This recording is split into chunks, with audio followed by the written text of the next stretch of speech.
வணக்கம் நண்பர்களே. இன்னைக்கு எதை பத்தி பார்க்க போறோம் அப்படின்னு பாத்தீங்கன்னா, இப்போ ஒரு விஷயம் ரொம்ப வைரலா போய்கிட்டு இருக்கு.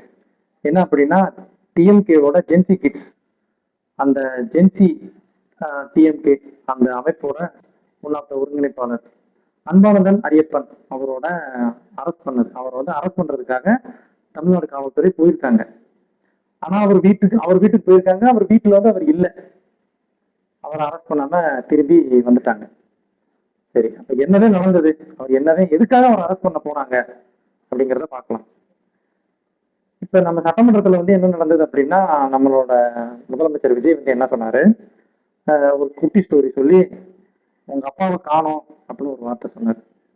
உடனே வெளியே போய் நம்ம எதிர்கட்சி தலைவர் உதயநிதி ஸ்டாலின் என்ன பண்ணாரு, செங்கல்பட்டு கோர்ட்ல வந்து கணவனை தேடிக்கிட்டு இருக்க கதையெல்லாம் எங்களுக்கு தெரியும் அப்படின்னு சொல்லி சொன்னார். சரி, இந்த கதைக்கு வருவோம். நம்மளோட அன்பானந்தன் ஆரியப்பன் என்ன பேசினார் அப்படின்னா, அவர் ஒரு காருக்குள்ள வச்சு ஒரு வீடியோ ஒன்று வெளியிட்டார். அதுல என்ன அப்படின்னா, ஒரு பையன் அவரோட, அதாவது நம்மளோட முதலமைச்சர் விஜயோட பையன் பேரை சொல்லி அவர் வந்து தன்னோட தகப்பனை தேடுறதா ஒரு வீடியோ ஒன்று வெளியிட்டு இருந்தாரு. நான் என்ன சொல்றேன், நாங்க என்ன சொல்றோம், பொதுவா ஒரு விஷயத்த தெரிஞ்சுக்கோங்க. நீங்க உங்களோட தலைவர், கொள்கை தலைவர்னு சொல்ற ஐயா முத்தமிழறிஞர் கலைஞர் வந்து முத போக்குவரத்து துறை அமைச்சரா இருந்தார். அண்ணா முதலமைச்சரா இருந்த பீரியட்ல அப்ப வந்து சட்டமன்றத்துல காங்கிரஸ் டீம்ல இருந்து ஒருத்தர் ஒரு விவாதம் வைக்கிறாங்க. என்ன வைக்கிறாங்க, கனிமொழி யார் அப்படிங்கிறது. அதுக்கு கலைஞர் இருந்துட்டு ஒரு பதில் சொல்றாரு, ராசாத்தி கருணாநிதியின் மகள், அண்ணாவோட கண் பார்வையில அவர் இந்த பதில சொல்றாரு. அவர் அங்க ஒரு பதில் சொல்றாரு. அதாவது சொந்த வாழ்க்கையை பத்தி சட்டமன்றத்துல பேச வேண்டிய அவசியம் இல்லை அப்படின்னு சொல்லி சொல்றாரு. சட்டமன்றத்திலே வெளியிடத்துல சொந்த வாழ்க்கையை பத்தி பேசக்கூடாதுன்னு சொல்றவங்க உங்களோட தலைவர் சொல்லப்படுற ஐயா முத்தமிழறிஞர் கலைஞர். அவர் என்னைக்குமே வந்து இந்த மாதிரி ஒரு ஸ்டாண்ட் எடுத்து பேசுனதே இல்லை. யாரோட சொந்த வாழ்க்கையுமே கலைஞர் வந்து ஐயா கலைஞர் பேசுனதே கிடையாது. நீங்க ஜென்சி டிஎம்கேன்னு சொல்ற நீங்க என்ன வரலாறு அப்படிங்கிறத தெரிஞ்சுக்கிட்டு வந்து எதையுமே பேசுங்க. அது ரொம்ப முக்கியம். இப்ப இந்த விஷயம் நடந்திருக்கு.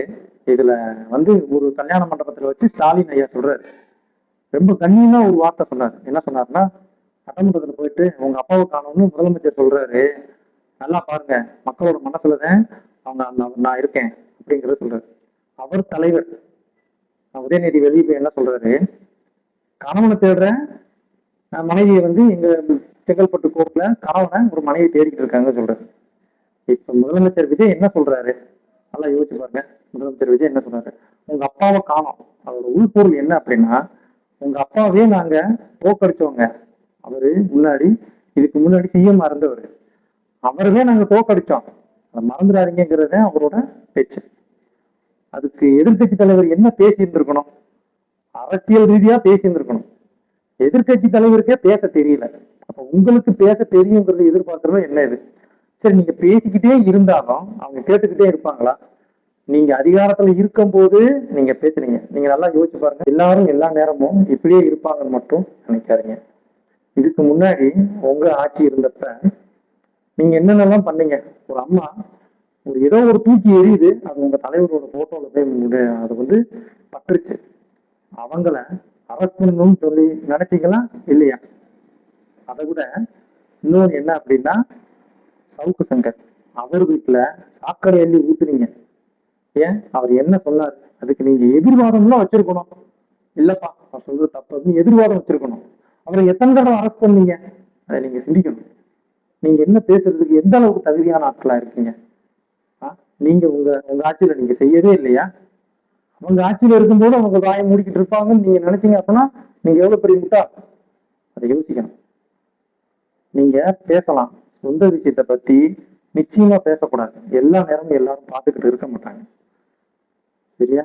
எப்பயுமே அதுக்கு அரசியல் ஸ்டாண்ட் எடுங்க, அநாகரிகமான ஸ்டாண்ட் எடுக்காதீங்க. அது நிச்சயமா என்னைக்குமே கை கொடுக்காது. ஏன்னா மக்கள் பார்த்துக்கிட்டு இருக்காங்க. அநாகரிகத்தை மக்கள் முகம் சுளிக்கதான் செய்வாங்க. அது தேவையில்லாத வாதமும் கூட. விஜய் வந்து அவர் குடும்பத்தோட இருக்காரு இல்ல, அப்படி பார்த்தா நீங்க இன்னும் என்னென்னமோ பேசணுமே. எத்தனை பேர் உங்க தலைவர்கள் ரெண்டு முறை தாரத்துக்கு வந்து முதல் தாரம் வேணாம், ரெண்டாம் தாரமா கல்யாணம் பண்ணி எத்தனை பேர் இருக்காங்க, அவங்க எல்லாம் பேசல. ஏன் பேசல? யாரும் பேசல. ஏன்னா அது அநாகரிகம். நீங்க பேசுறீங்களே, இந்த மாதிரி அவன் பையன் வந்து பேசுற மாதிரி ஐயா அன்பானந்தன் ஆரியப்பன் வந்து பேசுறாரு. நீங்க சொல்லுங்க, நீங்க பேசுனது சரியா? நீங்க பேசுனது சரியா? உங்களை ஏன் அரெஸ்ட் பண்ணக்கூடாது? பேசுனது சரியா? நீங்க தான் சொல்லணும். ஐயா உங்களோட கலைஞர், உங்களோட தலைவர், டிஎம்கேவோட தலைவர் தான் சொல்லணும். நீங்க பேசுனது சரி, சரியா தப்பு? இதை விட ஐயா ஆர் ராசா ஒண்ணு சொல்றாரு. என்ன சொல்றாரு அப்படின்னா, ராஜாஜி இருந்தாரு அந்த சட்டமன்றத்துல, அப்புறம் காமராஜர் இருந்தாரு, இப்ப ஏதோ நாதாரிகள்லாம் சிஎம் உட்காந்துருக்காங்க அப்படின்றாரு. உங்களெல்லாம் அரெஸ்டே பண்ணக்கூடாது, உங்களெல்லாம் பைத்தியக்கார ஆஸ்பத்திரியில போய் சேர்க்கணும். அதுதான் நிஜம். உங்களுக்கு வந்து ஒரு அரசியல் எத்தனை வருஷம் அரசியல்ல இருந்தும் ஒரு நாகரிகமா பேச தெரியலையே, அதுக்கு என்னதான் சொல்றது அப்படிங்கிறது எங்களுக்கு தெரியல. அரசியல் என்னைக்குமே நாகரிகமா அணுகுங்க. தமிழ்நாடு கலாச்சாரம் மிக்க, பண்பாடு மிக்க ஒரு மாநிலம். நன்றி.